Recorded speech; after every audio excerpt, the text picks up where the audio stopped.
Masih menunggu harga terbaik baru nak bermula.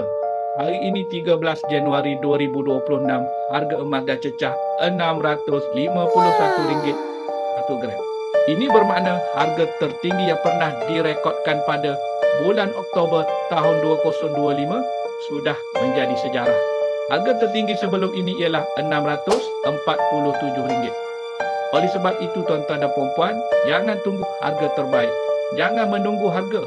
Ada bajet, puan-puan di Public Gold serendah RM100, puan-puan dah boleh mengumpul emas melalui kaedah akaun emas GAP.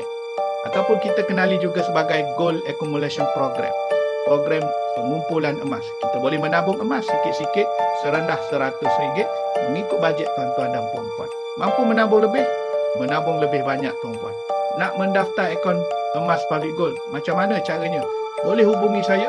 Ingat tuan-puan, pesanan guru emas saya Tuan Haji Muhammad Zulkifli Syafi'i, bukan emas yang menjadikan kita kaya, tapi adalah ilmu. Ingat emas, ingat Public Gold.